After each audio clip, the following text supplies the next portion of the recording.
Yeah, we talked about it with GJ, about your dad being here and the connection with GJ, the offensive line coach when he was at Tulsa. Is that when you first met GJ? Was way back then, or did you guys your paths cross later down the road, or how'd that all go? Yeah, so I guess I was a sophomore in high school back then. My dad was the O line coach at Tulsa that 2010 season. They won 10 games. GJ was the Conference USA Player of the Year and went out there and won a Hawaii Bowl. So some good memories back then. Seeing him, me and my brothers were on the sideline running around being ball boys, seeing him throw touchdown passes. So it was pretty cool.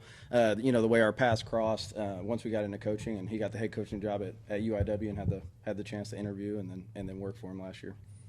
I think just our football, the way that we see the game and kind of our lens and scope are just really similar, and so that naturally just works really well together. So I think that's kind of probably why our relationship is so good right now. So it's something that we've both kind of dabbled in at different times in our career, right? The previous regime I was with at UIW, I mean, we went up tempo, and usually we were kind of more up tempo to throw the ball, typically. But he had been with Gus Malzahn, played for him in the past, and so he was familiar with the tempo kind of aspect of things. And being an O-line coach's son, I definitely have an affinity for running the football, and believe if you want to play championship football, that comes with toughness and being able to run the football when it's 4th and 1, and we need to go get a yard. We need to be able to line up and be a physical team.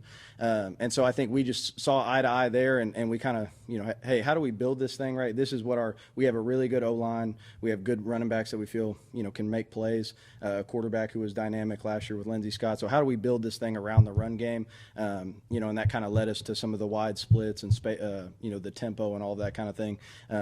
This just presents problems for the defense. That's what we want to do, right? We want to do things that are a little bit unique. They're pretty easy concepts for us to pick up and understand for our guys, but presents a little bit of a unique picture for the defense and some problems for them on a game week.